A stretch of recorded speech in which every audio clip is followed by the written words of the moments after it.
Hey everyone, PV here, and welcome to this week's YouTube video. I just got attacked. Emma. Anyway, in today's video, we're going to talk about a match that I played against Reid Duke in the MPL weekend. I think it was a pretty interesting match, even though it looked very simple. There were some complicated decisions.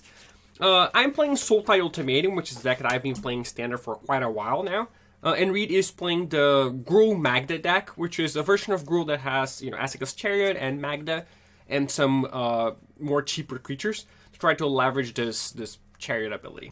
And if you want to find out more about the deck that I am playing specifically, I did a video on it a couple weeks ago. It's not the exact same list, but it's pretty similar. So the idea of the deck is the same, how the deck operates is the same. So make sure you go check that out. The link will be in the description.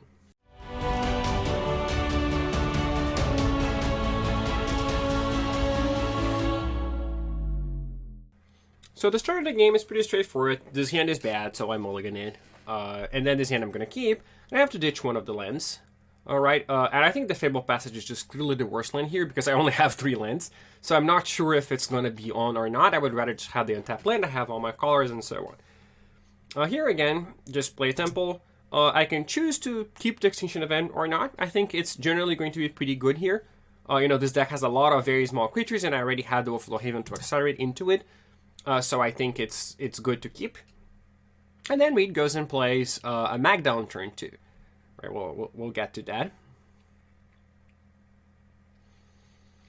And then I have my first real decision of the match, right? Which is whether I want to kill the Magda or whether I want to play the Overflow Haven and potentially the Extinction Event, or the Quandrix Cultivator next turn. So here I think it pays off to analyze what Reid's possible choices are. Right? If I play a land and I eliminate the Magda, Reid is just going to play Lovestruck Beast, right, the next turn. That's very likely. And then I won't have a good turn 3 play, right? My turn 3 play is going to be go, right? I can play a land, not go. I can play the Overflow Haven, but Overflow Haven go, because I have nothing else to play that turn, right? So I have a good play here on turn 2, which is to eliminate, but this doesn't set up for any good turn 3 plays for me. Whereas if I play the Overflow Haven, then all of a sudden I have a bunch of different options, right? I can play the Cultivator or the Extinction Event or the Eliminate, depending on what Reid does. And there's a chance that Reid just goes and plays a Lustric Beast anyway, and then I might eliminate that. I might not. But if Reid plays Asika's Chariot, which I think is a potential play from him, especially because I only have 2 Extinction Events in an 80-card deck, so it's not super likely that I have it. So if he does play the Chariot, I get to play a pretty devastating Extinction Event. I get to kill, his 3 tokens and his Magda. And then I set up for next turn playing Cultivator into Eliminate if I draw any land. So that is the play that I chose to make. You see that, yeah, I played the Overflow Haven. Here Reid is thinking for a while, he attacks, and then he makes the play that I'm hoping that he'll make, which is to play the Asika's Chariot. Right, and then I get to kill everything with the Extinction Event on my turn, and it's looking pretty good for me. Right? The turn after, he does have that Chariot still, right? So he can play the Lovestruck Beast and animate the Chariot and attack with the Chariot, so I'll take 4 damage here. But things are mostly okay. And I'm really just trying to draw a land here because this means I can play Cultivator into something else. But if I don't draw a land, I get to play Haven plus Eliminate, which is still, a good turn, but it's not a perfect turn. Then I have another choice this turn, which is, I'm playing the Cultivator for sure. The question is, do I eliminate the Lustric Beast, or do I just play the Overflow Haven, which will ensure that I cast Emergent Ultimatum next turn? Right, and to decide this, it's like, I have to think, am I in danger of dying the next turn if I just play Cultivator into Overflow Haven? Because I'm going to tap out, right? If I do that, I won't be able to play the Eliminate. My opponent can play a creature, crew the Chariot, attack. But it just looks incredibly unlikely, not to say impossible, that I will die if I do that, right? Because I still have a blocker, and my opponent has to, they can't even attack with the Lustric Beast unless they play a 1/1 as well, which they don't have at this point. So they would have to play a 1/1 and a 4-power creature to crew the Chariot, and then they can attack, and I can block, and it's not even lethal if I don't block, right? So I think it's pretty safe to play the Overflow Haven here. The question is Ultimatum going to be enough next turn? Because now I'm committing to playing the Ultimatum next turn into a stronger battlefield, right? Whereas if I play the Eliminate, and I do draw a land, then my Ultimatum is going to be better because the board will be much more clear from my opponent. right? So the question is, basically, if I'm going to draw a land next turn, a forest in this case, it's, or I guess a black mana because I have the temple, but not a blue mana, then it's much better to play the Eliminate, right? But the question is, can I risk that, or should I just make sure that I can cast the Ultimatum at the cost of not casting the Eliminate now? And that was the decision that I chose. I felt like the Eliminate would not be necessary for me to win the game of the Ultimatum. So I figured that based on what was going on in this game, if I just guarantee the Ultimatum next turn, that is going to be good enough to win. So that's what I do. I play the Wolfwillow Haven on the forest, which guarantees the Ultimatum next turn, and I think that's going to put me in a good enough spot.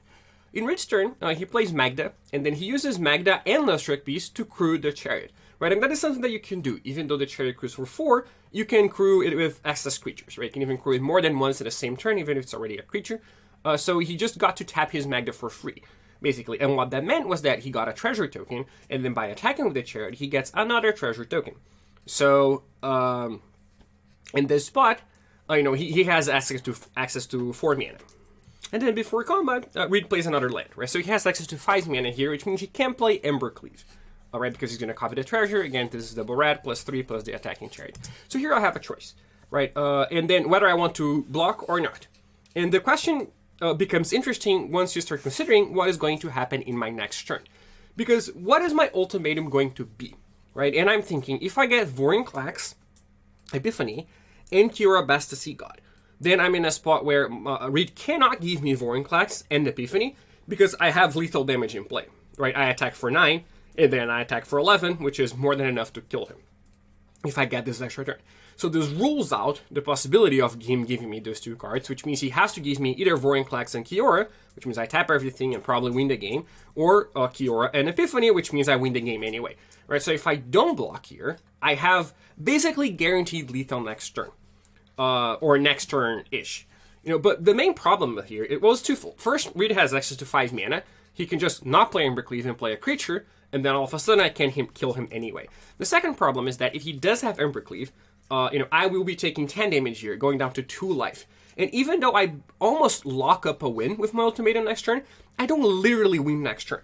Because if I play Ultimatum, and I get, Kiora, Vorinclex, and Time Walk, for example, then Reid can give me the Kiora and the Vorinclex, say, then untap and Bonecrusher Giant me, if I'm at 2 life, right? So I think it's too risky to go down to 2 life, because I'm not literally going to win, and I think I do have good enough of an Ultimatum to win the game, even by chump blocking here. So this is what happens, right? I decide to chump block, and I'm fine whether he has Embercleave or not. I would prefer he didn't. But he does, but I think I'm still fine, because now I'm at 6 life. So all I have to do is beat the board, right? If I can beat the board, I think I'm in a good enough spot. I'm not going to die to Bonecrusher Giant anymore. Here I draw, another removal spell, which is pretty good, and then I cast this Emergent Ultimatum, and I'm deciding, at this point I know I'm going to cast it, right? But I'm deciding what I'm going to get.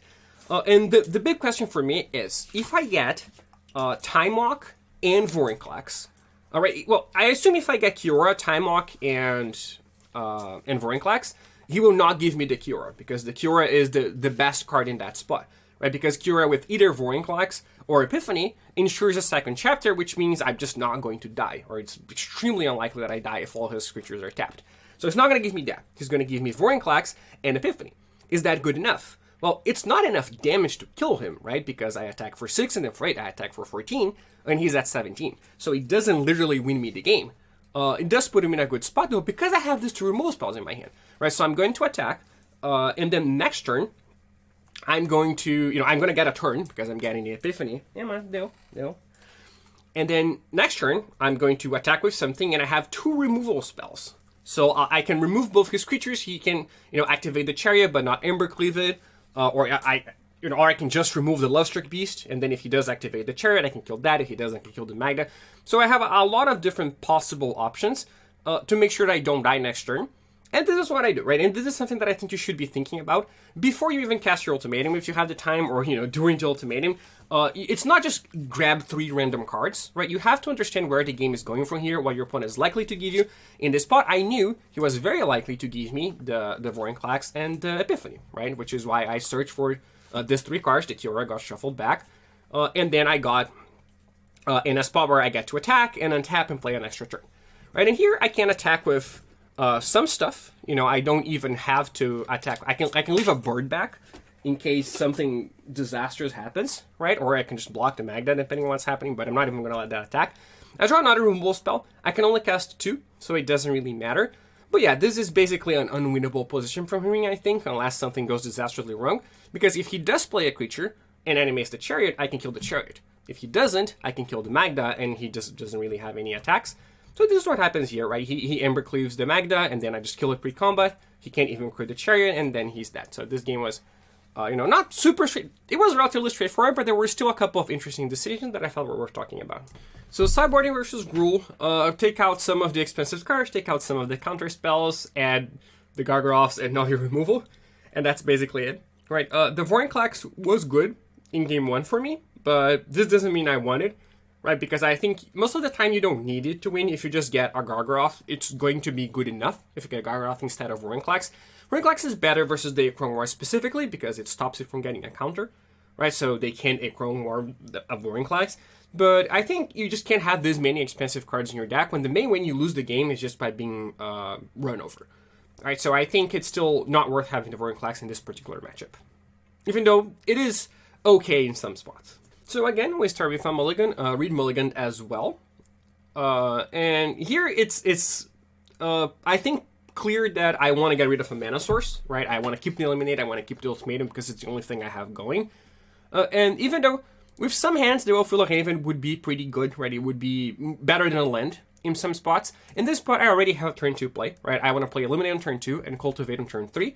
So it's pretty clear cut to me to just put back the Haven because there's no time for me to play. Right, with a different hand, maybe, if I didn't have a 2-drop, had a 4-drop instead, I would keep the Haven over a land. Here I draw another Eliminate, which is good. And now we are in, I guess, not our first important decision of the game because this is pretty clear cut. Reid plays Electric Beast, I kill it.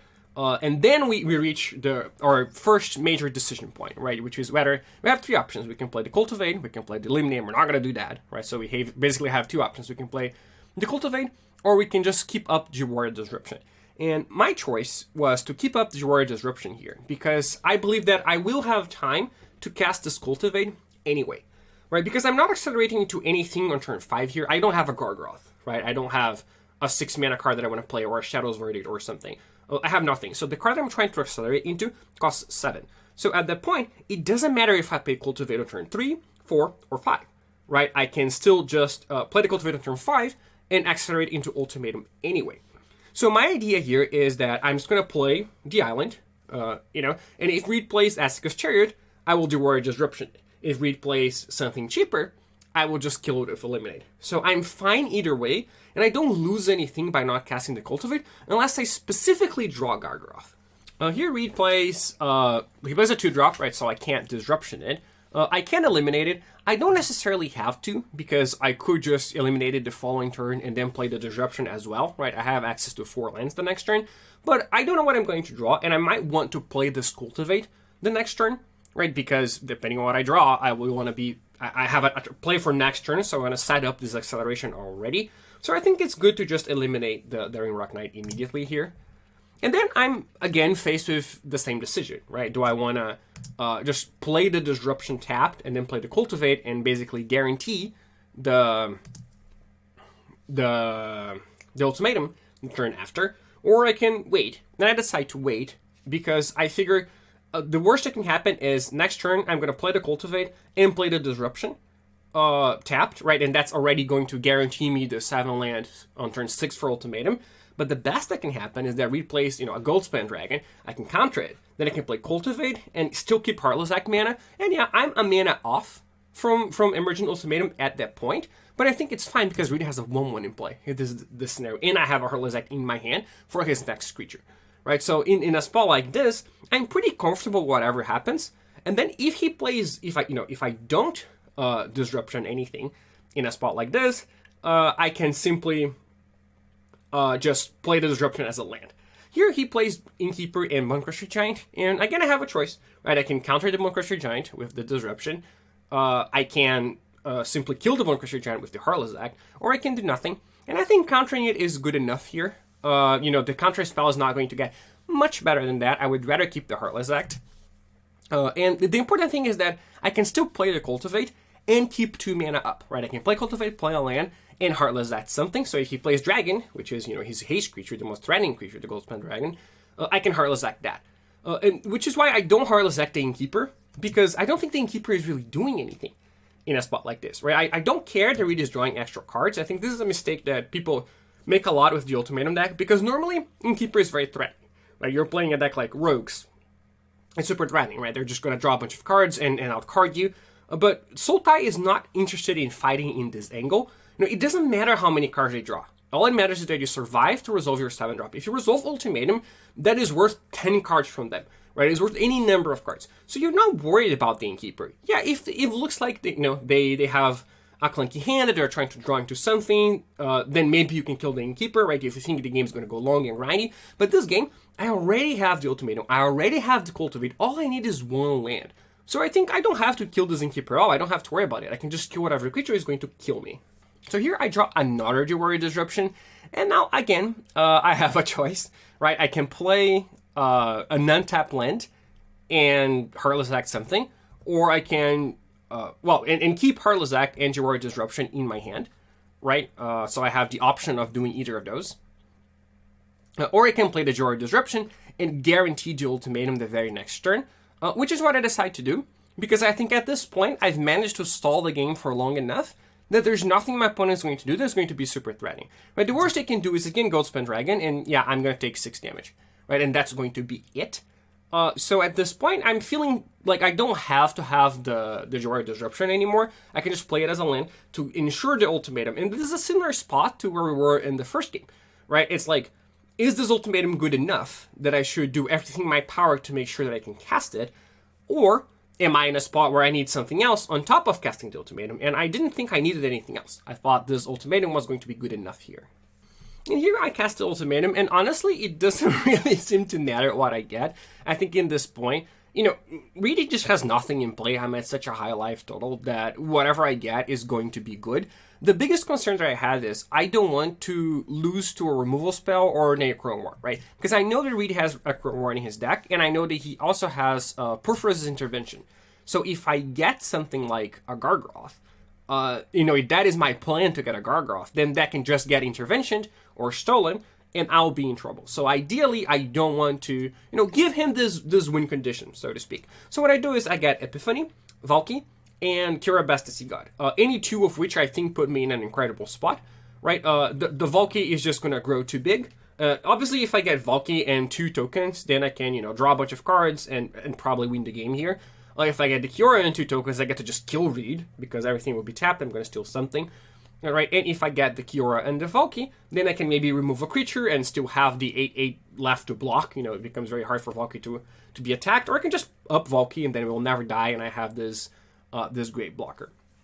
Right, so I think, yeah, because if I use the -3, he actually gets to kill Valki by attacking me for everything. So I would just go up and have this Kiora and hope that that's enough to win the game. And it very likely would be enough to win the game, I think. Reid surprises me here. He gives me the Kiora and the Epiphany, which to me thinks that I'm basically I'm gonna win no matter what. Basically here, obviously I wanted to draw a land for the Yorion, right? Because if I just draw a land, I return Yorion, replay Yorion, I blink the Kiora, and then there's no way I lose. But realistically speaking, there is no way I lose with this hand either, I think. So, I tap everything, he gets a treasure, which is kind of cute. And from the Magda, but the treasure, it's untapped. So I can attack with everything, put him down to 10, and then I can bring back Yorion and have Heartless Act up. Right, and then there's honestly not much that he can do about this. Well, here I think I actually make a mistake the following turn, but it doesn't matter very much, but I think it was a mistake. So here, Reid kills my 2 birds, right, which is a bit unfortunate. It means I don't have lethal anymore, because, I had lethal before. I could just steal a creature, kill another, and attack for 10, but now I don't have lethal anymore. And here, I'm still pretty sure I'm going to win, right? There's basically nothing that Reid can do. I feel like I made a small mistake here. I should not have Heartless Acted the Innkeeper. I should probably just have stolen on my turn, because it's an undead tap creature. It can block. right? But my idea was I'm going to kill the Innkeeper, steal the Sentinel, which is the reach creature that can block the area next turn, and then I'm just going to win, right? Instead, what I should have probably done was the other way around. Kill the Sentinel and then steal the Innkeeper. But then it was all a moot point because I drew a Karvak. So once I draw the Karvak, I can choose to target the Mountain. And at this point, I have 3 lethal attackers and he has 3 forests in play. So I know that there's nothing that he can do here. Well, that's what I have for today. I hope you enjoyed it. And I think this game is, if you're going to leave with anything about this game, I think the most important thing is that you have to identify when casting Ultimatum is going to be good enough, right? When you can just put all your eggs in that basket and just ramp into Ultimatum as soon as possible, or when you have to interact first, because sometimes you do have to interact a little bit before, or you'll die before you cast Ultimatum, or you will cast Ultimatum and it's not going to be enough because you'll be too low in life, they'll have too many answers and stuff like that. So I think this game is a good example, especially game 2. Because there was a game in which things shifted for me, right? Because I had that Jawari Disruption in my hand earlier on, and I could have played it as a land to guarantee an Ultimatum on turn 6. And I decided not to do that, because I thought that was not going to be enough, right? That I had to play the Disruption as a counter spell, and eventually cast the Ultimatum whenever I could. But then, later in the game, I drew another Disruption, and the situation was different, right? Because at that point, I felt, well, now that we're in this game state where I've already cast a Disruption, this is good enough. Now I can play this as a land, and then the Ultimate is going to be good enough. So even though it's the same game, the situation changed radically, or 2 turns to the next 2 turns. In one spot, it was not good enough to accelerate the Ultimatum. In the other spot, it was. So recognizing this type of things, I think is very important when you're playing this Sultai deck. And if you like this video and want to support my work a little bit more, you can check out my Patreon page. It's patreon.com/PVDDR. And if you go there, on top of supporting my work, you can get access to some perks, like access to an exclusive Discord server where I give regular updates and answer questions from the patrons, as well as early access to the videos. And special thank you to my biggest supporters, Adam Ramsey, Adrian Camilletti, Daniel Luz, Foxy, Fernando Vizeu, Geoffrey Whitehead, Harlequin the King, Igor Petrov, Jaime Gonzalez, Calvin Pang, Kevin Massey, Lawson, Mattia Giardini, Richard Gurgis, again, sorry if I butchered your name, or any of those names, Silvia Letizia, TJ Webb, and Thomas Pokorny. I really appreciate the help, and please do reach out on Discord and correct me if I'm pronouncing your name incorrectly. And I'll see you next week.